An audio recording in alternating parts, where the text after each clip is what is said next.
Hi, I'm Janet Silvera, and last year I interviewed one of my favorite persons, Beverley Anderson Manley. While her biography, or should I say a documentary on her life called Uncensored, was being produced by Adtelligent and Joel Simone Powell. Now, I decided that that interview could not just go into my archives just like that. So I've done a two-part series on it. And I'm inviting you to watch on my YouTube channel. So we have a part one and a part two. Please enjoy, because Beverley Anderson Manley is a very, very interesting subject. That woman had me laughing like crazy. I was mesmerized, and I know you will be mesmerized as well. Thank you for watching.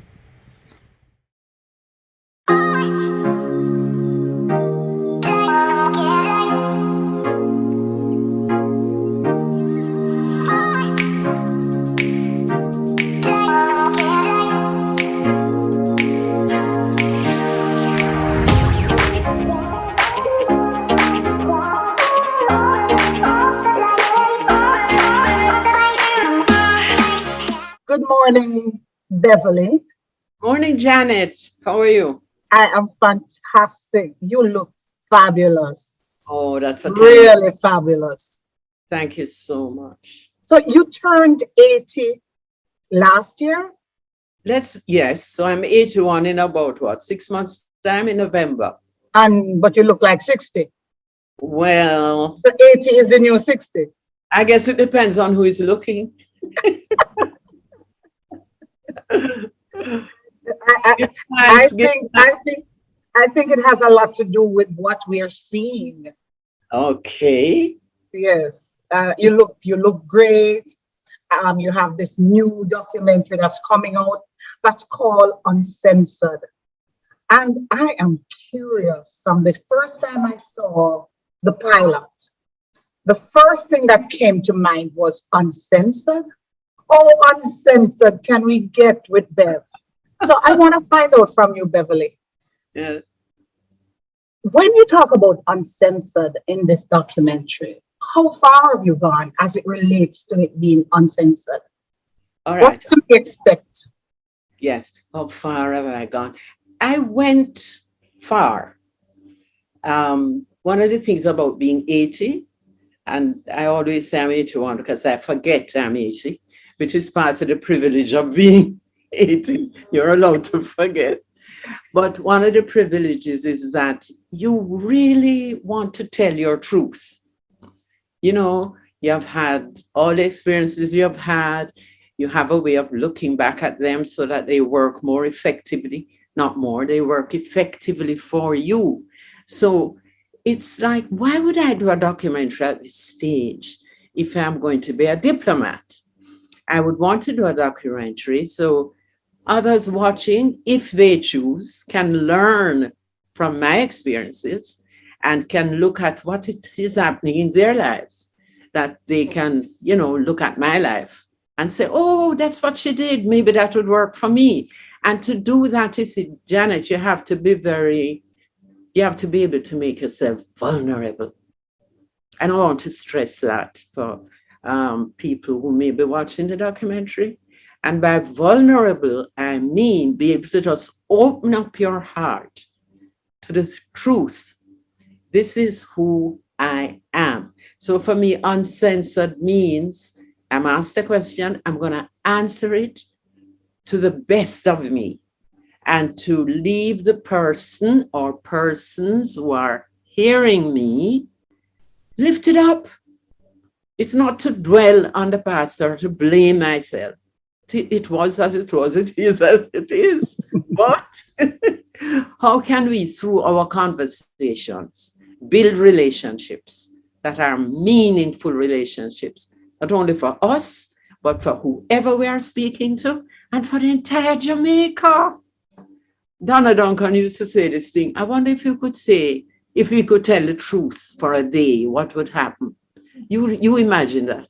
Just tell the truth for one day without blame, but coming from your, what I call my God self, the interior landscape of me, where God already is and everything is provided. You ask me how I look, the way I look, that's how I look. I don't know if I answered you, but that's it. You have answered me.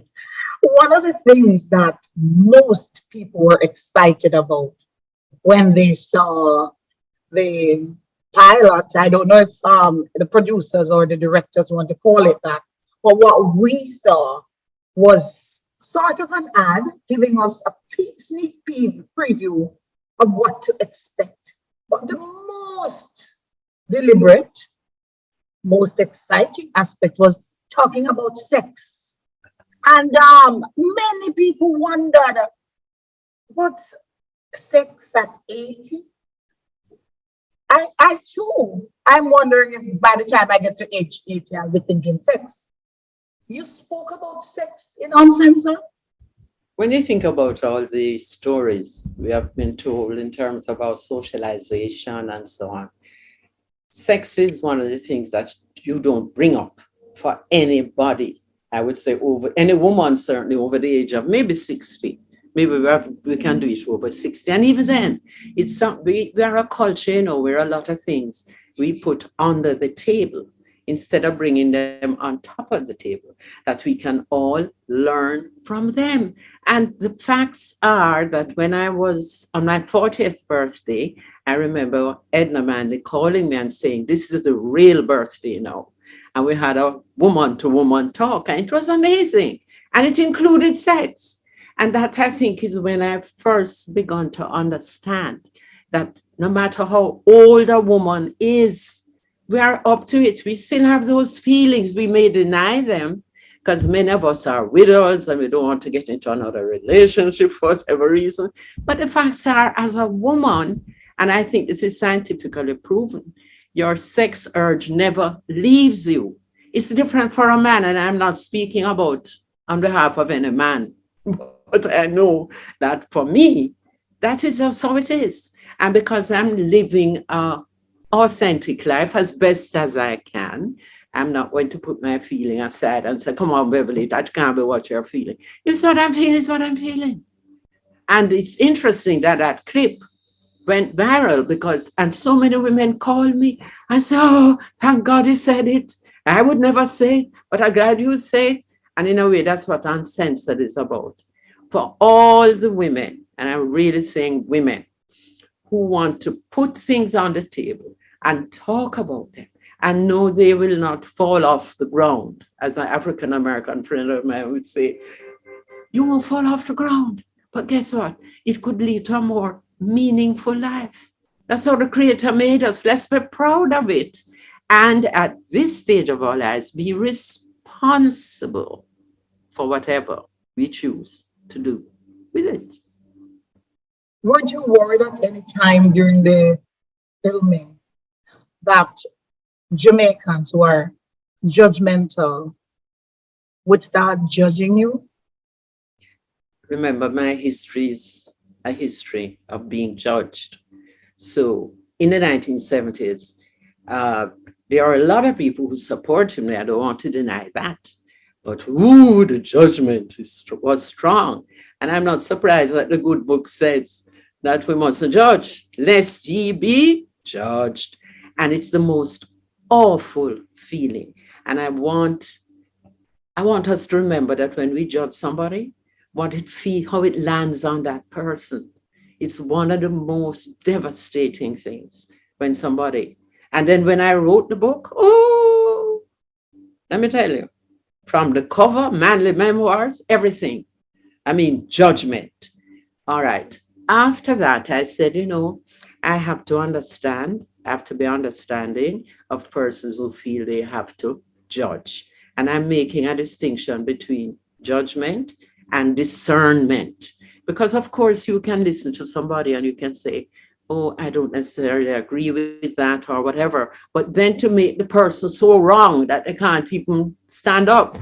So I think this time around, I'm prepared. I'm prepared to the extent that whatever happens, happens. And the line I'll be repeating often is the one Spike Lee. You hear where I read Spike Lee. Spike Lee, when he did a Malcolm X film, and he was severely criticized for it, he said, he was lauded, but also criticized. And he said, that was Spike Lee telling his truth. Guess what? You can now go and tell yours. That's the beauty of it. We live in a democracy. My truth is what is in the documentary, as uncensored as it is possible, as it was possible for me to be. You were married to your first husband. I like that, by the way. No, I want to find out what the concept of first husband, and then second, and then, okay. Okay. Tell me the ages that you first marriage to the last marriage you had, and when your last husband died, what age you were. Oh boy. I don't keep track. Let me see if I can try to do that for you. You have been watching West Side JA. We'll be right back. All memorable moments include delicious food. Good food can transform the ordinary into extraordinary. We welcome more good times together, more memories we won't forget. Rainforests always I make delicious moments.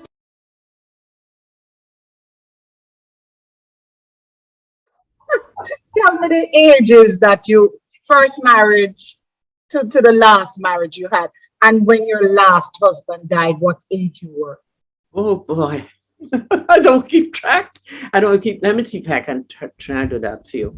When I married Michael, I think I was about late 20s, maybe 28, maybe 29, late 20s. And that lasted, we didn't divorce until in the 1980s, and we married in 1972.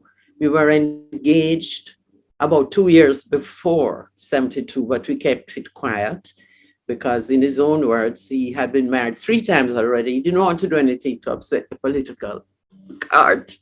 So we kept it quiet. I had a ring and everything, but we kept it quiet. And then I stayed with him, I think, for 10 years.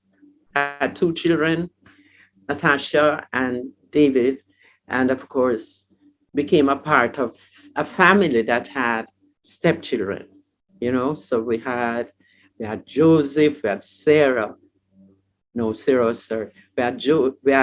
Rachel will kill me for this. We had Rachel, which he had with one marriage, Joseph with another marriage, and Sarah with yet another marriage. So it became like we had a hybrid family long before the concept was kind of accepted and even lauded. I mean, we had a hybrid family. Then I would have left Michael in the early 80s. And I want to just say, I'm not sure if I said it in the documentary, many people believe that DK broke up my marriage. It's not true. I never thought that either. No, and the truth is, we're in the Cold War, we're both political, Michael and I were really, really, we're attracted to each other, just love each other, eating up each other. When the whole ideological landscape shifted, I always say that we should have, that should be a reason for separation or divorce, ideology. And I was really by then caught up in like left-wing ideology, which could not be comfortable for either the party, the country. A first lady, as a senior member of the PNP told me at the time, cuts, ribbons, and kisses babies. I will not, as uncensored as I am, I will not tell you what my remark to him was. That's not you. That's not me. So I just told him. And it was good that when I look back, it was good that he said that, because I vowed from then I would never cut a ribbon. I never did. I was invited often to do it, but I thought it was a great symbolic thing to have a second lady, because not you first, who was not cutting ribbons. And so I would say, who was involved in building this school? Give me some of the people who were involved, and let one of them cut the ribbon. And people always, at first hesitate, and I'd stand beside the person, whatever, but But you weren't the one cutting the ribbon. not me. You weren't taking the lead position as cutting any ribbon whatsoever. No. Fantastic. So your second marriage, what age were you? Oh, I was an old woman. By the time I married DK, I was 70 maybe. Wow. I'm guessing. I think because I can remember he put on this grand party for me for my 70th birthday. And I wasn't a big party person at all, but he liked on occasion just to do a big thing. And he said, listen, you'll never regret it. And he organized it. He did everything. I just had to literally walk we had it in the gardens where I live. And at the end of it, Janet, I don't know how to best describe it. What he did, he produced a video of my life, and we're all sitting there watching the video. And at the end of it, he was a part of the video, he became a part of the video. I nearly had a heart attack because I'm there watching the video and saying, oh, I really did that. I really did, with my friends and laughing and so. Mm-hmm. And then the next thing I just saw him. And I'm saying, what happened there? He came on the video to express his love for me and to say, would I marry him on the video? Oh, A dangerous man. And the person beside me said, Beverley, he just asked you to marry him. Get up, go on the platform. Then Robert Stevenson, a big guy. Yes, I remember Robert Stevenson. Still passed on. Robert happened to be sitting beside me and was literally lifting me up, I was stuck. He said, Beverley, go up on the platform, go up on the stage. He just asked you to marry him. I said, but I mean, it was brilliant, if I have to say so myself. But of course, it gave me little choice. No, you could not have said no there. Number one, I'm sure you loved him as much as he loved you. Who wanted me to say no and who wanted me to say yes? We're all shouting yes. My children were there.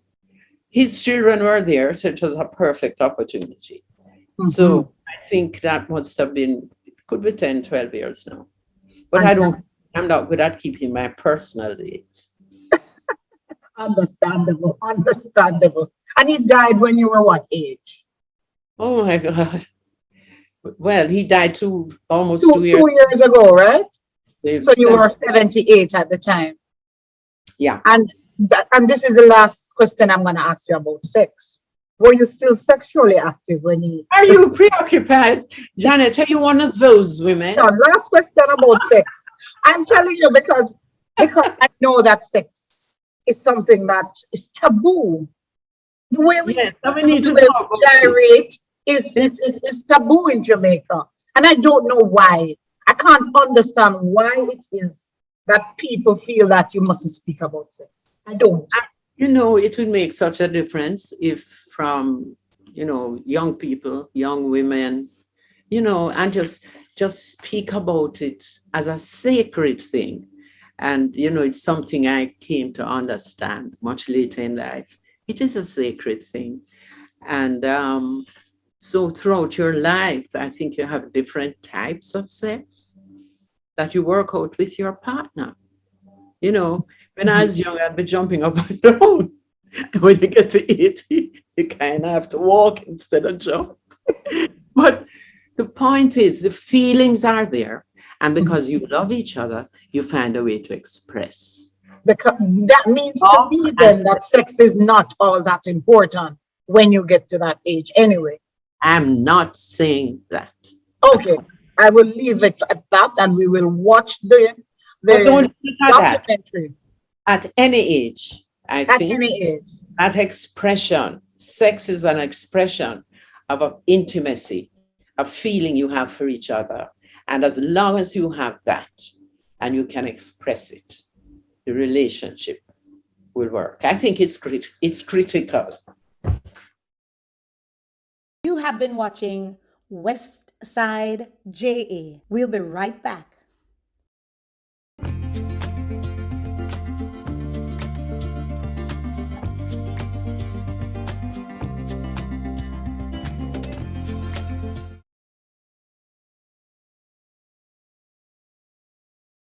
short, I was placed in these amazing places, spaces.